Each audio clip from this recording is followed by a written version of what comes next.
şok çağırışlar var. Durmadan 2 gündür xüsusilə CENTCOM, Pentagon, Donald Trump, Netanyahu Tehranı tərk eləyin. Mülki vətəndaşlara səslənərək bunu bildirirlər ki, Tehranı dərhal tərk eləyin.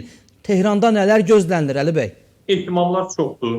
Müxtəlif informasiya qaynaqlarında, hətta çox xoşa gəlməyən informasiyalardan başlanır, müəyyən narahatçılar doğuracaq informasiyalara qədər fərqli ehtimallar və məlumatlar var.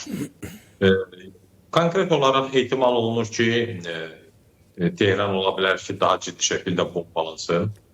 Ona görə də mülki insanlar həyatını itirməsin deyə oradan çıxmaq tövsiyə olunur. Hətta Tehrana nüvə silahı atıla bilər ehtimalına dair də mən bilgilərə, məlumatlara rast gəldim. Yəni bu riskin də olduğu deyilir. Ümumiyyətlə İranın sualtı qayıqlarından da İsrailə raketlər atılır. Yəni İran da nüvə silahından istifadə edə bilər. Ona qarşılıq olaraq İsrail də nüvə silahından istifadə edər ki, mülahizələr, fikirlər də var. Yəni bu ehtimallar var. Orada açığı müəyyən qədər ekoloji vəziyyət də yaxşı deyil. Son vaxtlar kanalizasiyalar dağılıbdır, şəhərdə antisanitariya var. Yəni orada insanların açıq yaşaması, sağlamlığı üçün artıq ciddi risklər yaranıbdır. Məncə təbii ki, yəqin ki, indi fürsət olmayacaq, amma fürsət olanda şəhər çox ciddi şəkildə dezinfeksiya olmalıdır, təmizlənməlidir.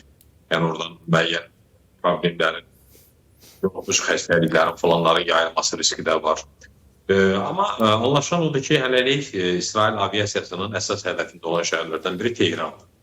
Tehran davamlı olan vurulub, televiziya vurulmuşdu, yenə təkrar başqa obyektlər vurulur və həm də açığı bu dini liderin özü ilə bağlı məsələlər bugün sanki gündəmdədir.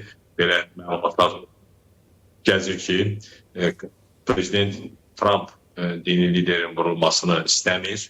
Ona bir formada yaşam haqqı tanımağa çalışır. Amma Netanyahu'nun mövqeyi belədir ki, o hesab edir ki, əgər Xamneyi vurularsa, müharibə tez bitər. İran məsələsi tez çözülər.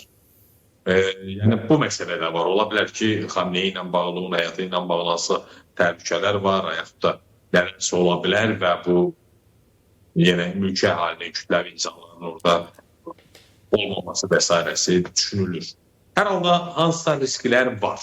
Hər halda xüsusilə Trump'ın öz hesabında belə bir açıqlama verməsi və hamını Tehrandan getməyə çağırması əlbəttə ən çox əndişə yaradan budur və insanların da oradan getməsinin daha çox elə səbəbkarı kimi Trump göstərilir. Yəni onun o çağırışından sonra tıxaclar yaranıb, çox böyük tıxaclar yaranıb və ümumiyyətlə Pakistan sərhədində, Türkiyə sərhədində də bəzi hadisələri biz izləməkdəyik. Bəli. Yəni risklər var açığı. İranın hava hücumundan müdafiə sistemi demək olar ki, yox səviyyəsindədir. İranın hava məkanına İsrail nəzarət edir. İsrail təyyarələri də davamlı olaraq orada zərbələr indirir. Müxtəlif, təbii ki, daha çox hərbi obyektlərə, nüvə obyektlərinə, çox hallarda hökumət obyektlərinə, hökumət binalarına da bunlar edilir. Enerji obyektlərinə bu zərbələr indirilir. Hətta bildiyim qədər bir xəstəxanaya da zərbə indirilibdir.